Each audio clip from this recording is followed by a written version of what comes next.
Hey folks, it's Nate. Thanks for joining me once again as we look to the horizon. I am back with the latest writing vlog, and I had a pretty good week this week. Much like last week, I managed to write half a chapter of the Gospel According to Earth and get about 800 to 1,000 words done of the rewrites for Burning Bright. I thought that would be enough to finish the rewrites. I think I'm going to need one more week to do it. So this coming week, I am doing a little bit of rehearsals, so I don't know if I'm going to have as much time this week for writing as I did last week. Hopefully, I can still make it work. I would like to finish those redrafts and give that the finished manuscript a once over this week. We'll see. I think I need about another 500 words on Burning Bright to have all that done, and then we'll be able to kick that out. So what I'm going to do this week is I'm going to just focus on getting the final bit of new stuff written and do that complete continuity draft this week. And I think with the commitments I have this week, that is what I really can count on doing and will really push forward the projects that I have in the time frame that I have. And then if I have any extra time beyond that, I will spend it continuing to work on the first draft of the Gospel According to Earth, which you can read on my blog, which is linked down below. That story is coming along pretty well. I've got 3 chapters in the can now, which is about, I want to say 8,000 words, 8 or 9. Well, more like 7 or 8. Yeah, that sounds about right.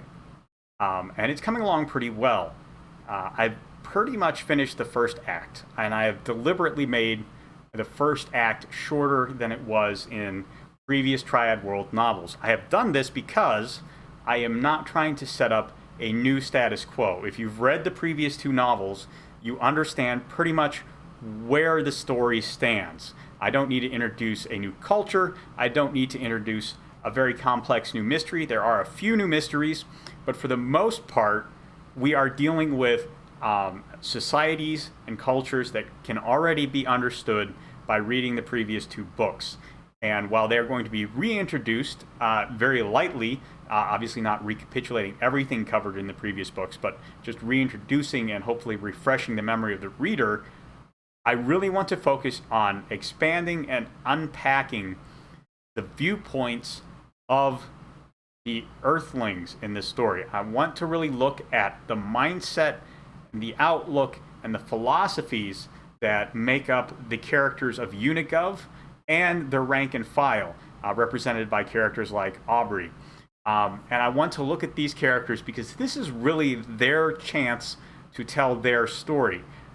Now, while the government of Earth is dystopian and what we consider evil or repressive, it is important to examine how they got there and the mindset that brings them there, because I honestly believe that every human society has the potential to be as evil and repressive as Unigov is. And in order to avoid that, we have to be honest about what it is about human nature that drives you to these places. I don't think it is a set of circumstances.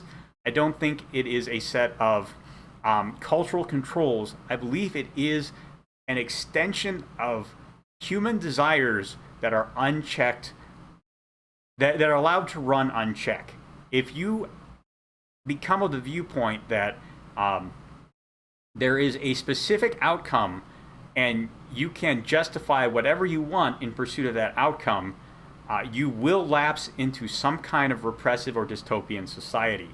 Doesn't matter what the specific goals are, because human beings are so flawed. I don't think we can ever really reach any of the goals, no matter how worthy they may be, that we set out for ourselves, because we ourselves are too flawed to perfectly reach them. So often, laudable goals become an excuse for bad behavior.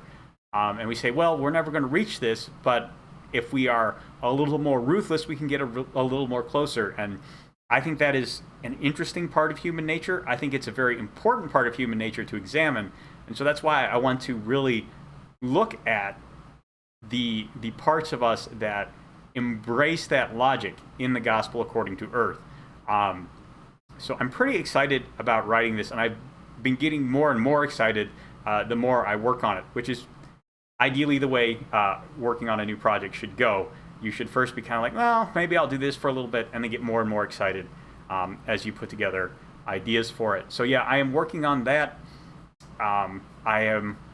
Have a few ideas for a new Roy Harper adventure, which is on the back burner for now. I am aware once I finish the Gospel According to Earth, I'm going to need a new blog fiction project to work on.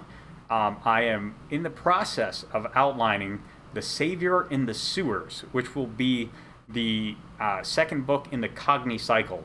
After Burning Bright, that will be my my back burner project. Once Burning Bright is done, that will get a little more attention. And while I like doing fiction on my blog, I do want to continue to try and do at least one project a year that I just write and refine and hone before I show it to the public. And hopefully that will be a better quality product right out the gate that people will be very interested in reading and able to share with friends and family as an example of what my writing looks like when it is at its best. So The Savior in the Sewers will be that second project that I want to work on once Burning Bright is fully finished, hopefully sometime late this week or early next week. We'll see. I will keep you apprised, as always. That's what these vlogs are for. Hopefully you enjoyed that. There's a like button and a subscribe button down below. You can use those as you see fit, and I'll talk to you later.